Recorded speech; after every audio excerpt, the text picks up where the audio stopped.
ለምን ትፈልጋለህ? ስለምን መወያየት? ስላነሳኸው ኢሹ ነው። በእናትህ ተራ ኢሹ ተው። ስለ ድነት እናውራ። አንድ ባይብል የአምላክ ቃል ነው። ትስማማለህ? በዚህ ታወራለህ? እሺ፣ እንደዛ ከሆነ እስቲ ስለ ሰው አመጣጥ እናውራ።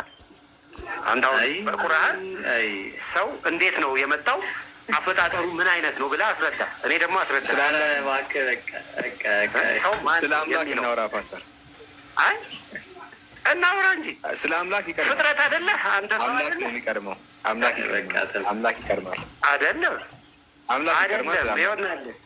ስጋ ብቻ ነኝ ብለህ ካሰብክ ሰውነት ይጠፋል። ሰው እንዴት ይድናል? አንዴ ፓስተርዬ፣ ሰው መንፈስ ነው፣ ነፍስ አለው፣ በስጋ ውስጥ ይኖራል። አንድ ይሄ ምን መሰለህ ፓስተር፣ እያዳመጥከኝ ሰው እንዴት ተፈጠረ? እናትና አባት አብሮ ተኝቶ ነው እኛን የሚወልዱት። ይሄ ምንም ጥቅም የለውም እኮ እናውቃለን። ግን እሱ ሳይሆን ስጋ ነው። አንዴ እሱ ስጋ ነው። አሁን የሚጠቅመን ርዕስ እሱ ሳይሆን አምላክ ማን ነው? አምላክ ምንድን ነው? የአምላክ እሳቤ መለኮታዊ ነገር ላይ እናውራ። እኔ በአምላክ የሚዘባበት ብዙም ስለማልወድ በዛ ላይ ብዙም አንተ አሁን በክብር እኔ እናንተ እኮ አንድ አይነት አምላክ ጥያቄ አንድ አይነት አምላክ ነው ያለሽ። እሺ በቃ ጥያቄ እኮ ጥያቄ አስተናግደን በቃ ሁላችንም ጋር ጥያቄ አለ። እዚህ የምታየን ጋር ጥያቄ ተፈጥሮብናል። አስተናግደን በክርስትና ችግር የለም። ስለ ክርስትና ምንም ችግር የለም።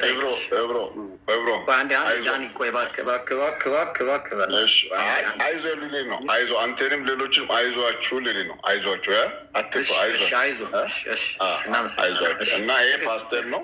መጽሐፍ ቅዱስ አላነበብክም፣ ቴዎሎጂ አለብን ምናምን አትበሉ። አይዟችሁ። እሺ ፓስተር ነው። አሁን ጥያቄ ልጠይቅ ነው። ኢየሱስ የሞተው ማን ነው? መስቀሉ ላይ ኢየሱስ አምላክ ይሞታል?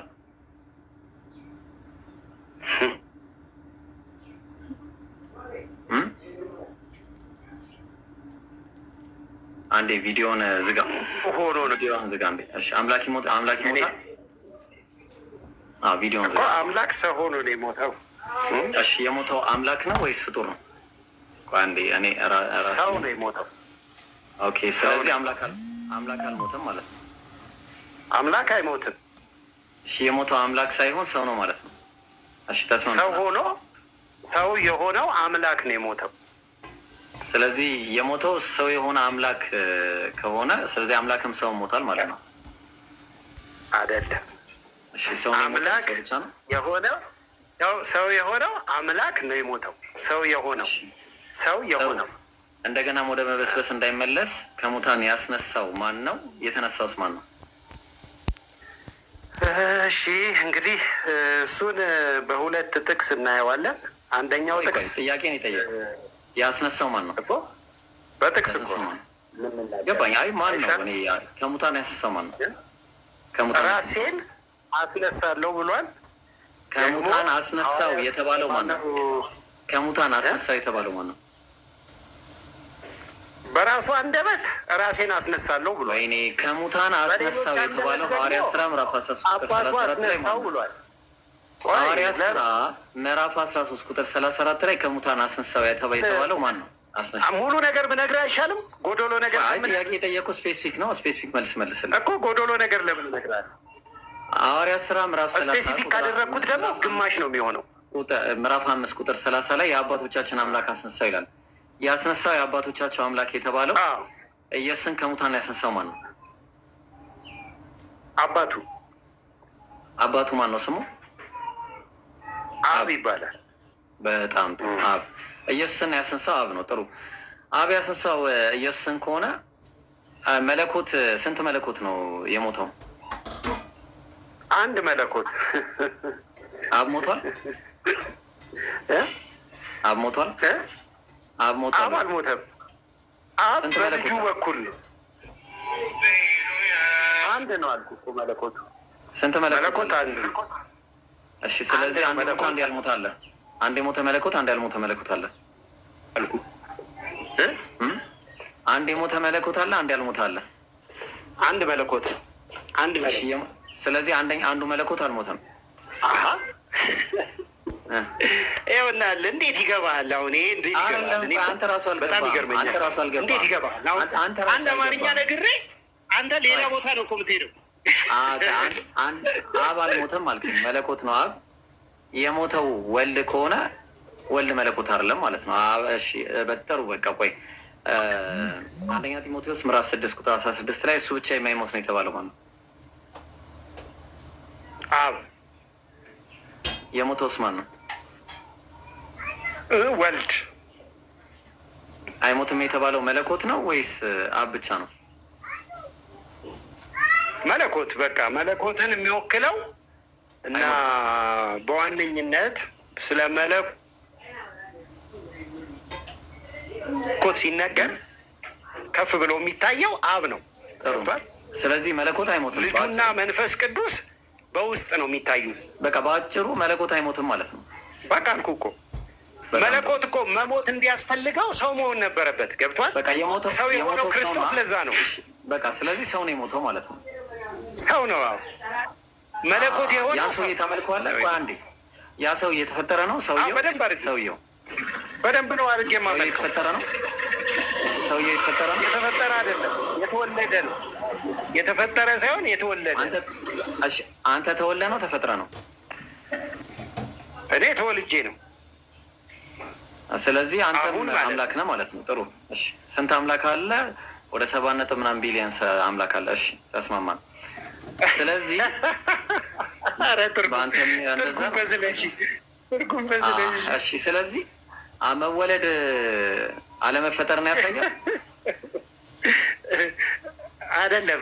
ኢብሮ ቆይ ኢብሮ አፖሎጄቲክስ ሆነ ይሄንን ነገር በትክክል ጠይቀኝ እንጂ አሁን ማይነር የሆነ ጥያቄ ነው የምጠይቀኝ። ማይነር አይደለም በጣም እሺ፣ ማይነር አይደለም። እሺ ጥሩ። አሁን እንምጣ ደግሞ ወደ ጥያቄ እንምጣ። በቃ ለውጣለሽ። አይ ማይነር ቀለል አድርጌ ቃሉ ላይ ለምን አትጠይቀኝም እኮ? ቀለል አድርጌ ልጠይቅ እኮ ነው አሁን። እሺ ትንቢተ ኢሳያስ ምዕራፍ 10 እዚህ ጋር እንደዚህ ስለሚል እንደዚህ እያልኩ ነው። ኧረ በደንብ እያልኩ ነው። አንተን ያላስተዋልከው ህዝቡ እያስተዋለ ነው በደንብ።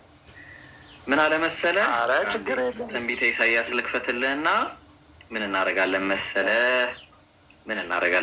ትንቢተ ኢሳያስ ምዕራፍ 51 ላይ እንመጣና ቁጥር 12 ላይ እንመጣለን። ጥሩ ጥቅስ አገኘው። እሺ የማጽናናችሁ እኔ ነኝ አለ። የሚሞተውን ሰው አለ እንደ ሳርም የሚጠወልገውን የሰው ልጅ ትፈራ ዘንድ አንተ ማን ነህ አለ።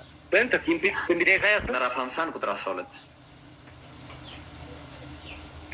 ትንቢተ ኢሳያስ ምዕራፍ 51 ቁጥር 12። ስንት አልከኝ? ቁጥር 12 ምዕራፍ 51 ቁጥር 12። እሺ የማጽናናችሁ እኔ ነኝ አለ። ማን ነው የሚለው? አምላክ ነው አይደለ? ያህዋ። በጣም ጥሩ። የሚሞተውን ሰው አለ። ጥሩ። የሚሞተው ሰው ጥሩ። እንደ ሳርም የሚጠወልገውን የሰው ልጅ ትፈራ ዘንድ አንተ ማን ነህ? የሚጠወልግና የሚሞት ሰው ይፈራል ወይስ አይፈራም? አይፈራም። አንዴ ይቅርታ። አቡኪ ሰላም አለይኩም። አላ አቡኪ እንግዳ የመስጂድ ጉዳይ መጣብኝ። አንድ ጊዜ ላስተናግድሽ ኢንጂነር ምናምን አፉ በሉኝ። እሺ ቀጥሉ። ልትሄድ ነው? አይ ከኔ ጋር ይቀጥላሉ። ችግር የለውም። ግን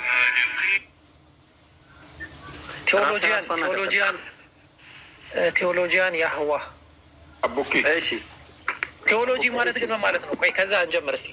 ቴዎሎጂ የሚለው ቃል ራሱ ምን ማለት ነው? ቴዎሎጂ የሚለው ቃል ስነ መለኮት ማለት እኮ ምን ማለት ነው? ቃሉ አሁን ምንድን ነው? አሁን ሳይኮሎጂ ሲባል ሳይክና ሎጎስ ከሚባል የግሪክ ቃል ነው የመጣው። ሳይኮሎጂ ሲባል አሁን ቴዎሎጂ ከምር ነው የመጣው ቃሉ ራሱ። ቴዎ ማለት እግዚአብሔር ነው። ስለ እግዚአብሔር ማጥናት ማለት ነው። በቃ አይደለም ቴዎ አይደለም። እሺ ቴዎ ሳይሆን ቴሎስ ከሚል ቃል ነው የመጣው ቃሉ።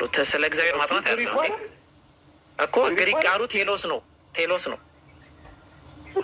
እና ሎጎስ ከሚሉ ቃል ነው የመጣው። ብቻ አንተውና ጥያቄ ምን መሰለህ? ሎ ኦፍ ኮንትራዲክተሪ የሚባል ኮንሴፕት አለ። ማንም ሰው የሚያውቀው ነው። ሎ ኦፍ ኮንትራዲክተሪ ማለት ምን ማለት ነው? አንድ ነገር በአንድ ሰዓት ኖርም ላይኖርም አይችልም አይደለም። ካለ አለ ማለት ነው። ካለ ላይኖር አይችልም። ካሌለ ደግሞ ሊኖር አይችልም አይደለ? አዎ አሁን ለምሳሌ አትኖርም። በጣም ጥሩ ጎበዝ። ለሚወጣው ሁሉ በክርስቶስ ትምህርት ለማይኖር ሰው አምላክ የለውም። በክርስቶስ ትምህርት ለሚኖር አብና ወልድ አሉ። ጥሩ። ማንም ወደ አንተ ቢመጣ ይህንንም ትምህርት ባያመጣ አለ። የትኛውን ትምህርት? የአብና የወልድን ትምህርት ማለት ነው። በቤታችሁ አትቀበሉት፣ ሰላምም አትበሉት አለ። ኦኬ፣ እንግዳው ማን ነው? እዚህ ጋር ማን ነው እንግዳው?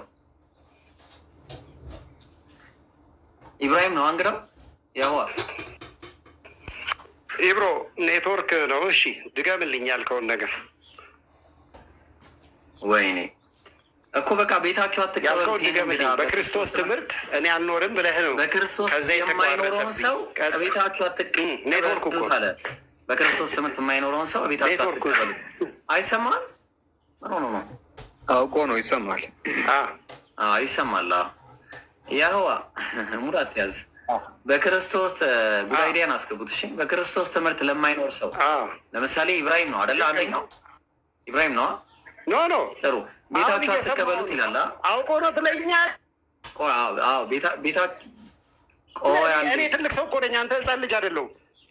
እሺ፣ ትክክል ነህ። እሺ፣ ትልቅ ሰው ነህ። እሺ፣ ቤታችሁ አትቀበሉት ይላል። ኧረ ሳይ እንዴት አይተኸኝ ነው? እሺ፣ ትክክል ነህ። በቤታችሁ አትቀበሉት የሚለው እኔን ነው አይደለ? እንግዳው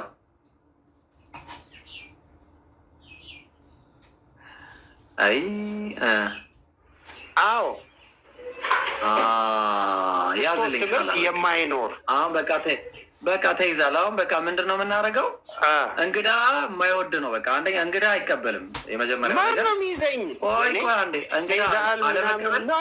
ደጃፍ እዛ በር ላይ ምናምን ሂድ ብለህ ታስወጣኝ። ምንድን ነው የምትሰጠኝ? የሆነ ቤት ውስጥ የበከተ ምናምን ምግብ እንካ ብለህ አሽገህ ትሰጠኛለህ ማለት ነው። እንደዛ ልደፋኝ እንግድነት መጥቼም አንተ ጋር አሁን እኮ እንደ አይነት ምግብ ማብላት አግባብ ነው? ስለ ዘመን ልዩነት አልገባህም። ምንም እኮ ስለ ዘመን ልዩነት አልገባህም። ምንድን ነው የዘመን ልዩነት? አይደለም የዘመን ልዩነት አልገባህም። ምንድን ነው የዘመን? ያኔ በብሉይ ኪዳን ለእስራኤላውያን የሰጠው ሕግና አሁን በእኛ ጊዜ የምንተገብረው ይለያያል። ገብቷል? ምንድን ነው ልዩነቱ ስትል አሁን ሐዋርያት ሥራ ምዕራፍ 10 አንብብ። ማን የሰጠው? አርጀ ብላ ይለዋል። ትክክል ነህ፣ ትክክል ነህ። አንተ በዛ ጋር ትመራም ተስማምቻለሁ። ቆይ እንደማመጥ እሱ ህጉን ማን የሰጠው ምናምን እኔ ነገርኩ እኮ ቴዎሎጂ ተማሪ ነኝ አውቀዋለሁ። እሱን አሁን እንደ ህፃን ልጅ ከምንጠያየቅ ቁም ነገር ያለው ነገር እናውራ። መማማር ከሆነ አዳምጠኝ፣ በደንብ እናወራለን። በእርግጠኝነት ቴዎሎጂ ተማሪ ነኝ ብለህ ዝም ብለህ ቁጭ ብለህ አንብበህ ነው። እኔ በቴዎሎጂ ዲግሪ ኖሮኝ ነው። ኧረ እባክህ እሺ፣ ና ተወያየን። የፈለግከው ርዕስ እንግባ። ና ያው ሜዳውን ፈረሱም ያው ና። እሺ፣ በምን ርዕስ ትገባለህ? እኮ እየነገርኩህ እኮ ዲስፔንሴሽን የሚባል ነገር አለ። የተማርከው ሰውዬ ና ያው አንድ ርዕስ ያዝ። ነገረ ክርስቶስ ላይ ትገባለህ። ከእሱ ጋር ተከራክሬ ያለው ለማለት ስላሴ ላይ ትገባለህ። ቆይ አይደለም፣ ስላሴ ላይ ትገባለህ። ነገረ ክርስቶስ ላይ ትገባለህ። ባይብል አጠባበቅ ላይ ትገባለህ። ምረጥ እና ገባ። ከሶስቱ አንዱ ምረጥ። ይሆናል ቴዎሎጂ አሁን ያነሳኸው ጉዳይ ላይ ነው የምናገረው። ችግር የለውም፣ እሱ ችግር የለውም። ሌላ ጊዜ ማውራት እንችላለን። አሁን ያነሳኸው ኢሹ ላይ ነው። ዝም ብለህ አትካበው። ካወራህ አውራ በቃ ቀለል አድርገህ። በማንበብ አይደለም ነው አንተ እንኳን ቴዎሎጂ ልትማር ይቅርና ባይብል እንኳን ያነበብኩ ሰው አመስልም። አሁን ይኸውልህ አንድ ጊዜ ተረጋግተን እናውራ። ኧረ ተው እሺ። አሁን አንዴ ምን እናደርጋለን መሰለህ? ቅድም እግዚአብሔር ምን አለ መሰለህ? ለእንግዳ በግትን ስጡ ያለው እነማንን ነው? እሺ በቃ አሁን በአሪፍ እንትና እናድርገውና ቀለል አድርገን ነው። በግትን ስጡ የሚለው ማለት ነው ለእስራኤላውያን እኮ። ማን ናቸው ለእስራኤላውያን በግት የሚሰጣቸው? እነማን ናቸው?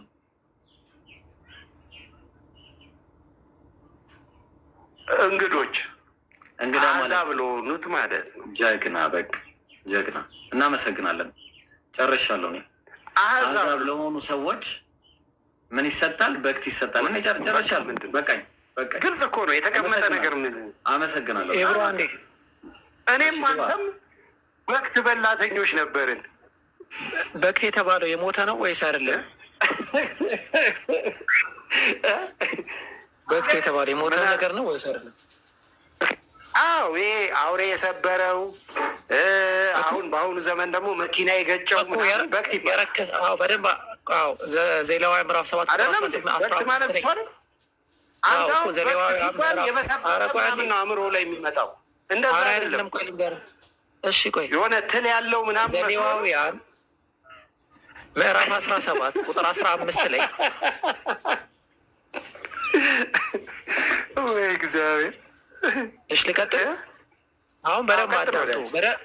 ያለኝን ሰምታችኋል። በክት ማለት የተሰበረ የሞተ ነው ብሎኛል። እኔም የምፈልገው ያንን ነው።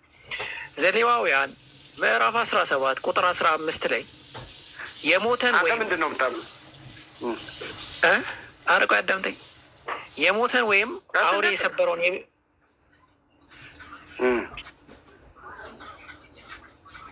በጣም በቃ የደከመን ይዞርክናል።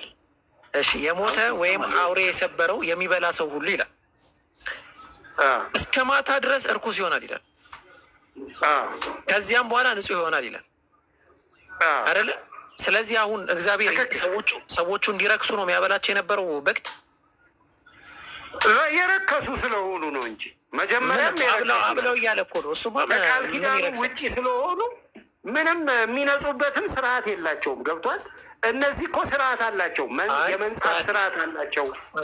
አውሬውን እንኳን የነካ ይነጻል። የመንጻት ስርዓት አለ። ኧረ ቆይ አንዴ፣ ምንድን እሱ በላ አይልም እኮ በላ ሳይሆን የሚለው አብለው ነው የሚለው። አሁን ታውቃላችሁ መጀመሪያ ህጉ የሚጀምረው ወፍ አብሉ ምናምን ቁራ ምናምን። አሁን ቁራ ስለምበላል ቁራ ወፍ ምናምን ብሉ ይላል መጀመሪያ፣ ልክ እንደ ቻይኖቹ ትእዛዝ ያዝ እግዚአብሔር ማለት ነው። ምን አስቃል? ዘዳግም እኮ በላ ነበረ፣ ድሮ በላ ነበር። ታስታውቃለህ? ለዛ ነው እንደዚህ ድሮ በላ ነበር ማውራት የጀመርከው። እሺ አንድ ጥቅስ አንድ ጥያቄ ልጠይቀውና ይሻላል ትቀጥላላችሁ። ቆይ ቁራ ትላለህ፣ እንቁራሪት ትላለህ፣ እማንበላው ነገር አልነበረም። እባብ ትላለህ፣ አራት ጉንዳን ሳይቀር ጠብሰን እንበላ ነበረ፣ ጉንዳን ራሱ ሳይቀር። ይህ ብቃት ነው። እሺ አንድ ሌላ ጥያቄ ልጠይቅ ከተፈቀደልኝ። አንተ እኮ እንደ የዋህ ነህ በእውነት። ወደዚህ ወደ ደቡብ አፍሪካ ምናምን ብትሄድ እኮ ዘንዶ ሁሉ የሚበሉ አሉ፣ እባብ የሚበሉ አሉ። ምን ብለህ ልሰብካቸው ነው? ኧረ ሀዋ እነሱ እኮ ፌቨራይት ፉዳቸው ነው። አንተ እዚህ ዶሮ ነው የምትበላው። ያንተ ምን አይነት ልጅ ነው? እናት ከአንድ ጥያቄ ልጠይቅ።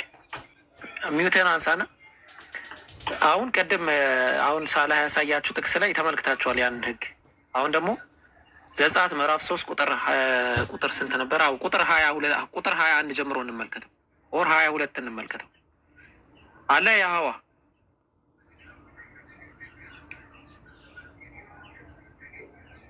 ሚውቱን ያዙ። ቁራ በሊታ በላ ምን አልከኝ? እሺ ይህን ጥያቄ አንዴ ተቀበለኝ። በቃ ኧረ ይብቃው እባክህ። ኒቆዲሞስ የሚለው ጥያቄን ጨርስ አቡኪ፣ ከዛ ይበቃዋል። እሺ እያንዳንዷ አንተ ቂጣ ስለምትበላ ሰው እያንዳንዷ ዕብራዊት ስጋ ጎረቤቷ ይሁን። አሁን ይሄ ከግብፅ ሀገር አንዴ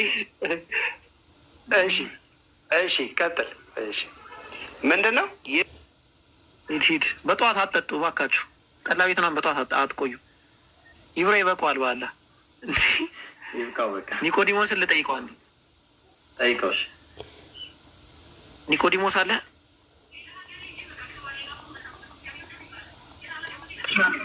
አንድ አምስት ደቂቃ ሞዴሬተሮች ምንድን ነው? አረ ቪዲዮን አታጥፉብኝ። ማነው ቪዲዮ ያጠፋብን? ሞዴሬተሮች ናቸው። ታቸው እሺ 5 ደቂቃ ምናምን አለ መሰለኝ። እስከዚህ አንድ ነገር ላሳይና ቅድም ይሄ የሞተውን የሚለውን እንዴት ነው እንደዚህ ትልቁ ላይ አታርጉኝ። እዛ ከአቡኪ ጋር ግማሽ ግማሽ መሆን ይቻላል። አቡኪ ወርዶ ኦኬ። እና ምንድነው የሚለው መሰላችሁ? ዩ አር ኖት ቱ ኢት ኤኒ ካርከስ ይላል። እናንተ ምንም ካርከስ እንዳትበሉ ይላል አይታችሁ ከሆነ። እና ምንድን ነው ካርከስ ምንድን ነው? እዛው የጠቀስኩ ጥቅስ ነው፣ ዲውትሮኖሚ 14:21 ነው። እና ሌሎችን ብትመለከቱ ካርከስ እያለ ነው የሚያስቀምጠው። ኦኬ ተመልከቱ። ይሄኛውንም ሊትራል ስታንዳርድ ቨርዥን ዩ ዱ ኖት ኢት ኦፍ ኤኒ ካርከስ። ሌሎችን ብትመለከቱ ያንግ ሊትራል ትራንስሌሽን you do not eat any carcass. Smith literal translation, you shall not eat any